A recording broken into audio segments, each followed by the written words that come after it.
You think street food is wild? Wait till you see what's cooking in Brazil. From venomous dishes to foods that need special training to prepare, these are not your average snacks.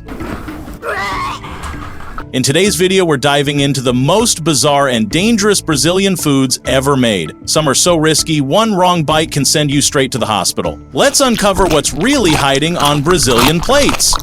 Staying feet from the past. Have you ever heard of people eating pig's feet soaked in vinegar? It might sound strange, but for many families, it's a tasty tradition. Pickled pig's feet have been around for centuries. Back in the old days, when settlers didn't have fridges, they needed a way to keep meat from going bad. So, they used vinegar, salt, and spices to pickle parts of the pig most people ignored. These feet, called trotters, could stay good for a long time, and nothing went to waste. It was smart, cheap, and full of flavor.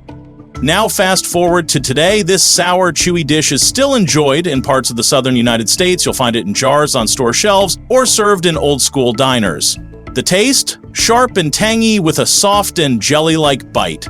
It's not for everyone, but those who love it say it reminds them of home, family, and old traditions. Whether you like it or not, pickled pig's feet are more than just food. They're a slice of history that shows how people made the most of what they had. Brazil's favorite chocolate ball. In Brazil, there's one treat that brings smiles at every birthday party: brigadeiro. These small chocolate balls are more than just sweets, they are memories from childhood. Soft, chewy, and covered in sprinkles, every bite feels like a celebration. People of all ages love them because they're simple to make and taste like rich, homemade fudge. Back in the 1940s in Rio de Janeiro, these treats were first made to support a man named Eduardo Gomes, who was running for president. He didn't win, but brigadeiro did. It became a national favorite. Just 3 ingredients go in: condensed milk, cocoa powder, and butter. It's cooked slowly with constant stirring until it thickens. Then it's rolled into balls and dipped in chocolate sprinkles. Fun and tasty. Once cooled, families gather to roll and decorate the brigadeiros. Kids love this part. It's more than a snack. It brings people together. These chocolate treats are often given as gifts, shared during holidays, and served at every kind of party. Over time, people have created many new versions, some vegan, some fancy with nuts or coconut, and some even spicy. Today, brigadeiro is not just for birthdays, it's found in fancy dessert shops and international food festivals. Some people turn it into cakes, ice cream, or even drinks. Social media helps spread it worldwide with colorful and creative designs. But no matter how much it changes, making brigadeiro still connects generations, passing down love through the joy of chocolate. Brazil's crispy chicken snack everyone loves. Walk through any busy street in Brazil, and there's one smell that will stop you: crispy, golden coxinha frying fresh in the pan. This snack looks like a teardrop and is packed with delicious shredded chicken inside. It's crunchy on the outside, soft and juicy on the inside, and locals absolutely love it. Whether you're a tourist or a native, one bite of coxinha and you're hooked. Making coxinha is a fun and tasty process. The dough is made using flour, milk, butter, and chicken broth, kneaded until it's soft and stretchy. Then comes the flavorful filling. Chicken, cooked with onions, carrots, garlic, and spices. The dough is wrapped around this mixture, shaped into the famous teardrop style, rolled in breadcrumbs, and deep fried to golden perfection. That crispy shell with the warm, savory center makes every bite unforgettable. And this little snack is more than just food, it's part of Brazil's culture. You'll find it at parties, on street corners, and even at big family gatherings. Some versions are filled with cheese, others with different spices, and modern twists include mushroom, shrimp, or creamy herb fillings. No matter the version, coxinha always brings people together with its rich flavors and fun shape. The story of coxinha goes way back to the 1800s in São Paulo. People say it was first made to copy the look of a chicken drumstick for a young prince. Since then, it's become a street food favorite, not just in Brazil, but around the world. Chefs now create their own secret versions, and festivals are even held to celebrate it. With its perfect mix of crunchy and soft textures, coxinha isn't just a snack, it's a Brazilian icon. Brazil's most loved chewy delight. This soft, chewy treat has won the hearts of millions across Brazil. It's called tapioca, made from the cassava root, and it's one of the most flexible foods you'll ever see. Whether it's breakfast, a quick street snack, or a light dinner, people enjoy it all day long. What makes it special? Its texture feels soft but stretchy, and it can be filled with almost anything you like. Melted cheese, chocolate, coconut, or even meat. It's fresh, fun, and full of flavor. And guess what? It's gluten-free, so even people with special diets can enjoy it without worry. Tapioca is more than just food in Brazil, it's part of the culture. Walk through any Brazilian street and you'll see vendors making it hot and fresh just the way each person likes. Some families still use old recipes passed down for years, while others give it a modern twist. Its secret? A simple taste that mixes perfectly with both sweet and salty toppings. Tapioca proves that even the plainest ingredients can turn into something truly magical with just a bit of creativity. The sacred street food of Brazil. The streets of Salvador suddenly come alive when the smell of sizzling fritters fills the air. That sound? That's acarajé hitting hot palm oil. This isn't just a snack. It's a powerful story from the past. Brought from West Africa during the dark days of the slave trade, acarajé was made by people who refused to let their culture die. They crushed black-eyed peas, mixed them with onions and salt, then deep-fried them into golden bites of history. Split one open and you'll find rich fillings like spicy okra stew, shrimp paste, or creamy coconut sauce. Every bite holds flavors from two worlds, Africa and Brazil. But wait, it's more than just food, it's sacred. In the Afro-Brazilian religion, candomblé, acarajé is a holy offering made to the gods, and the women who sell it, dressed in traditional white clothes, these baianas aren't just cooks, they're cultural warriors. Since the 1800s, they've kept this tradition alive, using their earnings to feed families and even buy freedom for others during slavery. Every plate of acarajé isn't just fried. It's filled with strength, spirit, and a legacy that still speaks loud in every street corner of Brazil. Brazil's most loved stew. This stew smells like home in Brazil. It's called feijoada, and it's more than just a meal. It's an experience. Feijoada is a rich black bean stew packed with smoky pork, sausages, ribs, and sometimes even pig's ears or tails. People say it started either with enslaved Africans using leftover cuts or from European-style stews. No matter where it began, feijoada has become Brazil's most loved comfort food.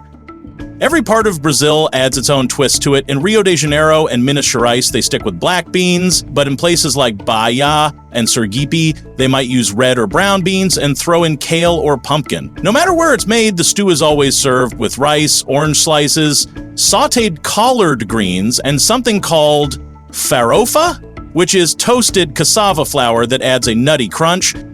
Feijoada isn't something you eat in a rush. It's saved for Sundays or special get-togethers when families sit down for hours, talking, laughing, and sharing the meal.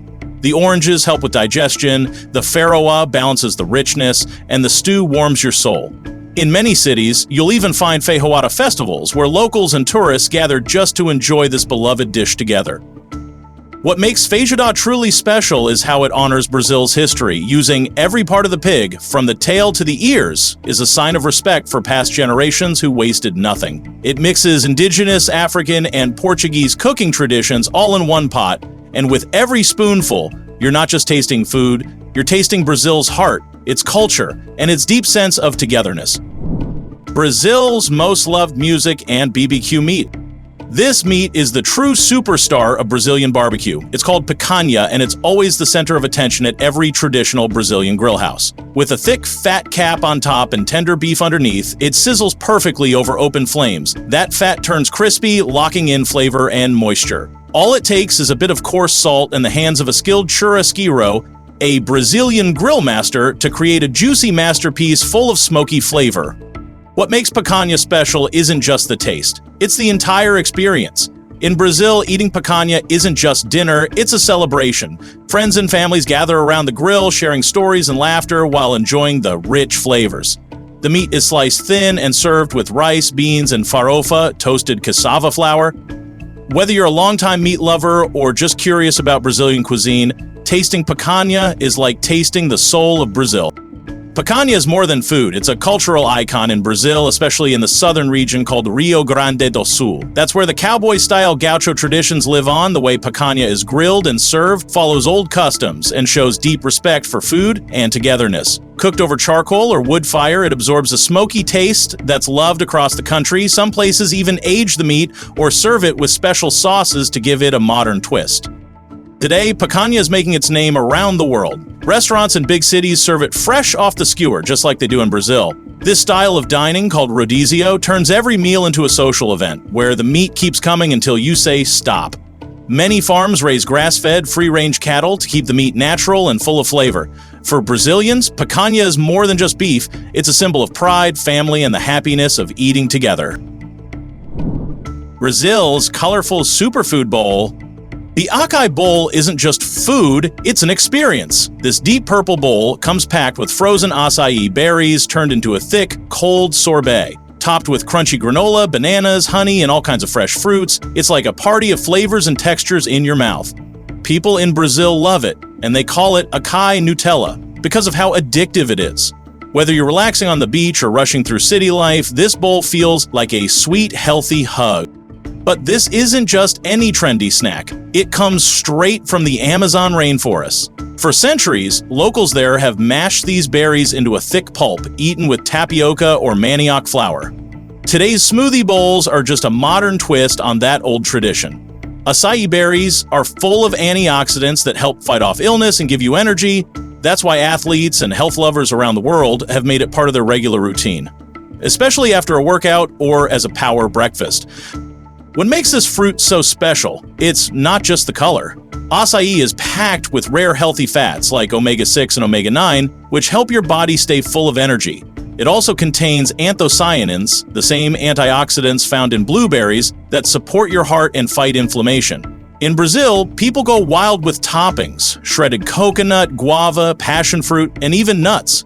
Juice bars and smoothie spots have turned this simple fruit into a booming health food trend. But as the acai bowl becomes more popular worldwide, there's a bigger story behind it. The growing demand has led to massive production, and now steps are being taken to make sure it's done sustainably. Harvesting acai berries responsibly helps protect the Amazon rainforest and supports the local communities who depend on it. So next time you see this colorful bowl, remember, it's not just tasty, it's a beautiful mix of nature, culture, and care from the heart of Brazil. Brazil's legendary seafood stew. This dish smells like the ocean and tastes like home. Moqueca is a famous seafood stew from Brazil, packed with the rich scent of coconut milk, garlic, and herbs. It started in two places, Bahia and Espírito Santo, and each region has its own special way of cooking it. In Bahia, they use a bright red palm oil called dendê that makes the stew rich and colorful. Espírito Santo uses olive oil and skips the coconut milk, giving it a lighter taste.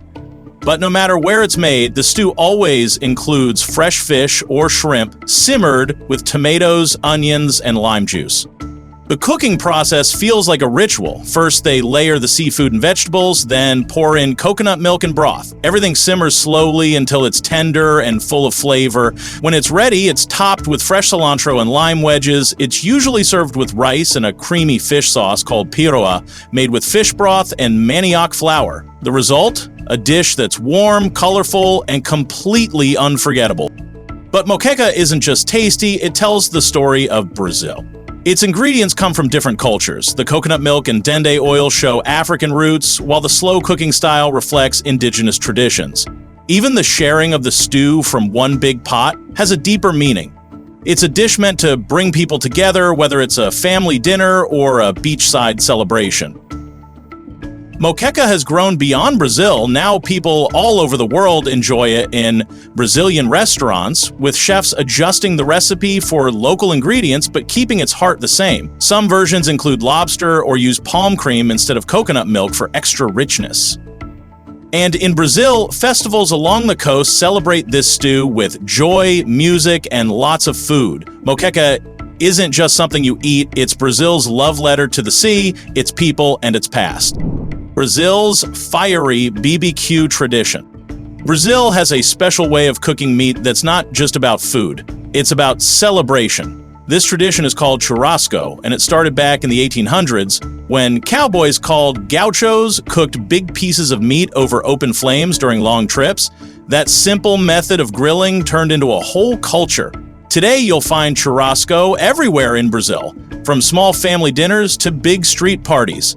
The star of churrasco's juicy beef, especially a cut called picanha. But it's not just beef, there's also chicken, pork, lamb, and spicy sausages, all cooked over hot charcoal or wood, filling the air with smoky flavors. They don't use too many spices, just coarse salt, to keep the meat's natural taste. And it's not complete without classic sides like rice, black beans, toasted cassava flour called farofa, and a tangy salsa called vinaigrette. What really makes churrasco special is the way people enjoy it together. It's not just a meal, it's an event. In restaurants, waiters walk around with giant skewers of meat, slicing fresh cuts right onto your plate. This fun style is called rodizio, and it turns eating into something exciting and social. Everyone talks, laughs, and eats while the meat keeps coming. Churrasco is now a big part of Brazilian life. It shows up at festivals, family reunions, and even inspires music and tourism. In many cities, people have BBQ contests to see who grills the best. The tradition also changes a bit in different regions, with unique marinades or sausages like linguiça. But no matter where you are, churrasco is always about fire, flavor, and bringing people together. Brazil's crispy street snack with a big crunch. Bite into it and it cracks like glass. Pastel is Brazil's loudest street food. This golden, crispy pastry is a favorite in every corner of Brazil, from busy markets to roadside stalls. It looks like a simple snack, but one crunch tells a deeper story. Filled with ground beef, gooey cheese, chicken, or heart of palm, it's deep fried until it's perfectly flaky. Some people love the sweet ones too, like pastel stuffed with guava paste and cheese, or even melted chocolate. And guess what? It's usually handed to you piping hot in a paper towel, ready to eat with a cold glass of sugarcane juice. What makes pastel so special isn't just the taste, it's how everyone makes it their own. Inspired by both Portuguese pastries and Asian spring rolls, it came to Brazil through Japanese immigrants in Sao Paulo. Over time, it changed and grew into something uniquely Brazilian. Now every vendor adds their twist. Shrimp with cheese, spicy sausage, or vegetarian options like kale and ricotta. Some even mix a little sugarcane liquor into the dough to make it extra light and crispy. Walk into a pastel shop in Brazil and you'll find more than just food. You'll find laughter, noise, and community. These places often turn into hangouts where people meet for snacks, juice, and stories. The dough is usually made fresh every morning, and recipes can change from one stall to the next. Even small towns host pastel festivals where people compete to create the most delicious and creative versions of this crunchy delight. Pastel is more than a snack, it's a piece of Brazil's heart, shared one bite at a time. It crosses all backgrounds, street workers eat it on the go, and families enjoy it during casual outings. It brings people together with its comforting crunch and delicious flavors. Whether it's stuffed with cheese or chocolate, pastel tells the story of Brazil's rich food culture, simple, joyful, and full of surprises. If you found these foods shocking, hit that like button and share it with your friends. Don't forget to subscribe for more weird food stories from around the world.